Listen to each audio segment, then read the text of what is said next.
Hey everybody, David here, and today I want to talk about the Return of Jafar in honor of the new Aladdin film coming out this week. I thought, why not review all three Aladdin films from Disney?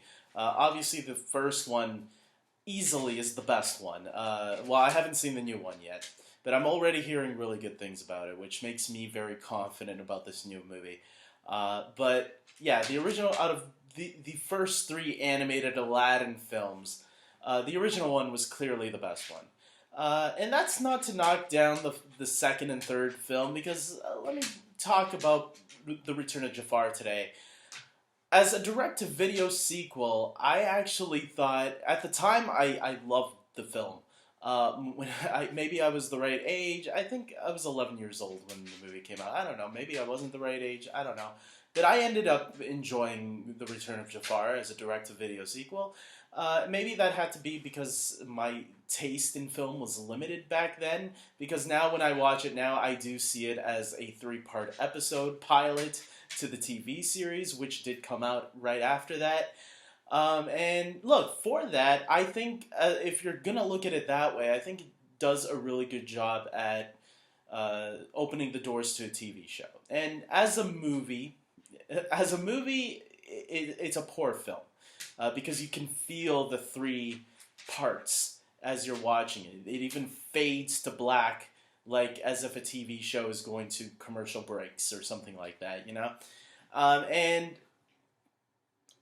but I do feel like the fun about the movie is going back and revisiting these characters. It helps that the majority of the cast returns for their roles, including Jonathan Freeman as the voice of Jafar. I thought it was joy hearing him once again return and reprising his role.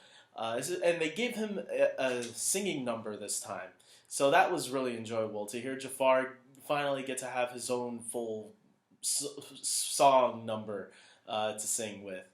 Another interesting thing was that they allowed Iago, the parrot, Jafar's sidekick, to get redeemed. He gets a little redemption arc during this three-parter. And I feel it was a really nice step, considering the fact that, you don't have Robin Williams anymore. Why not keep the second best choice? Because let's face it, Gilbert Gottfried is a comedian, and so he can ad-lib, and you can feel a lot of the humor that comes out from Iago is definitely ad-libbed by Gilbert Gottfried, and I think he does a terrific job as the voice of Iago, and allowing us to get a little sympathetic with him, allowing us for us to get won over by him, because a lot of the characters do not trust him by this point after what him and Jafar did in the last film. Obviously, he's also being forced to manipulate his friends at the same time while he's trying to redeem himself, because Jafar is back and, he wants revenge. So he gets Iago at some moments in the movie to, help him gain that. But obviously, Iago definitely helps out towards the end of the film, which is the whole purpose. Aladdin, Jasmine, and Abu and the carpet, they all return in their roles that we love them as, especially Aladdin. Aladdin is still the hero of this story, but Jasmine holds up her own pretty well as well. The Genie is the one that I know at the time a lot of people got mixed results about, because Robin Williams does not return in this movie. Instead, he is replaced by Dan Castellaneta, who is the voice of Homer Simpson in The Simpsons. He does the voice of the Genie. And I'll admit, at the time, I remember being conflicted, like, why did they change the voice of the Genie? Why didn't they get Robin Williams back? And then you find out that actually Robin Williams had conflict with Genie after that first Aladdin movie, that apparently he didn't want anything to do with Disney after that, for a while after that. Something to do with Michael Eisner screwing him over. That's what I've heard. Because they used his voice on toys and merchandise and stuff like that.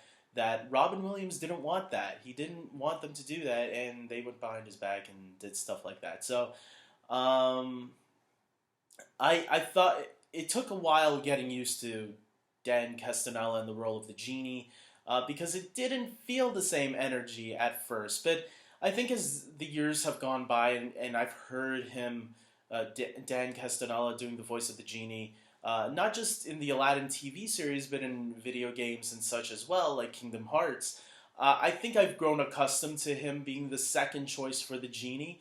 Although, guys, if you watched recently, how Aladdin should have ended. If you go to the How It Should Have Ended YouTube channel, they did How Aladdin Should Have Ended recently, and they got Jamie Costa, who is getting into voice acting. He was on Collider Heroes last week as well.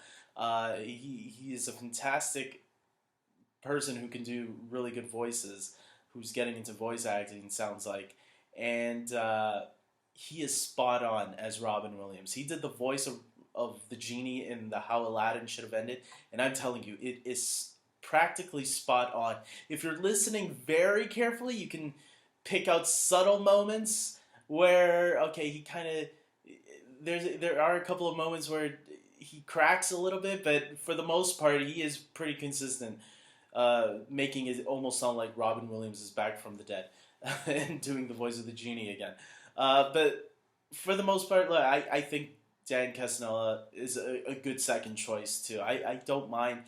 Again, his energy isn't the same as Robin Williams, but that's fine. I'll give him a little leeway because nobody can be like Robin Williams. It's impossible.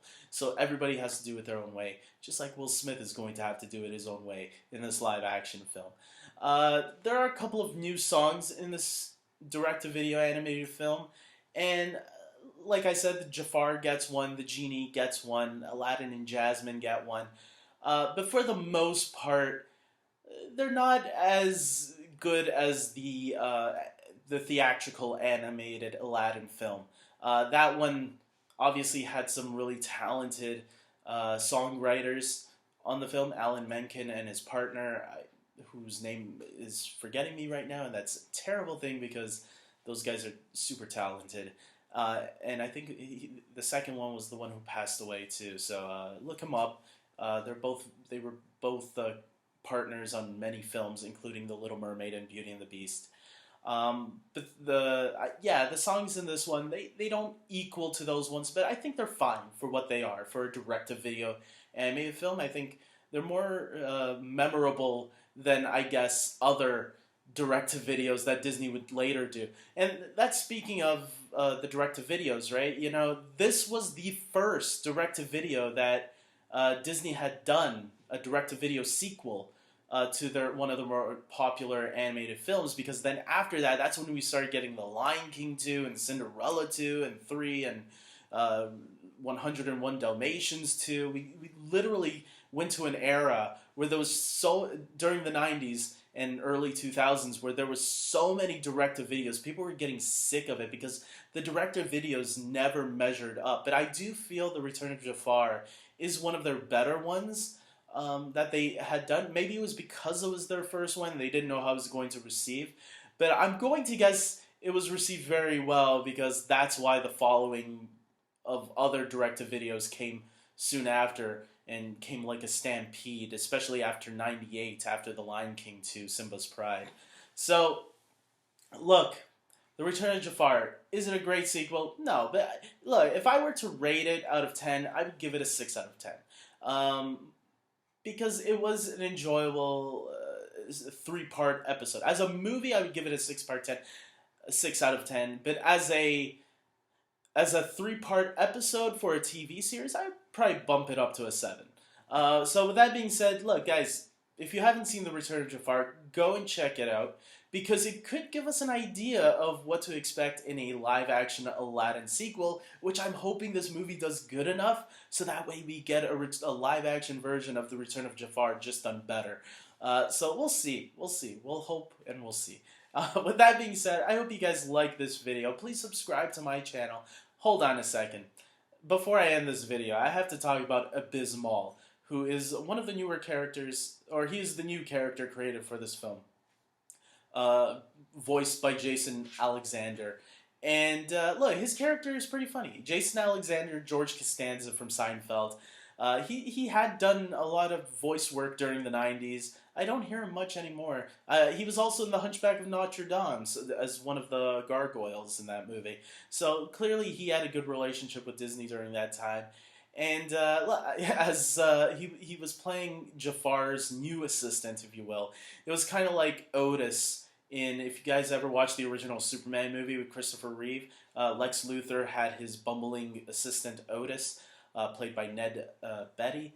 That's how abysmal was to me, and he had some funny moments too. I'll admit that. So, for a kids movie, of course.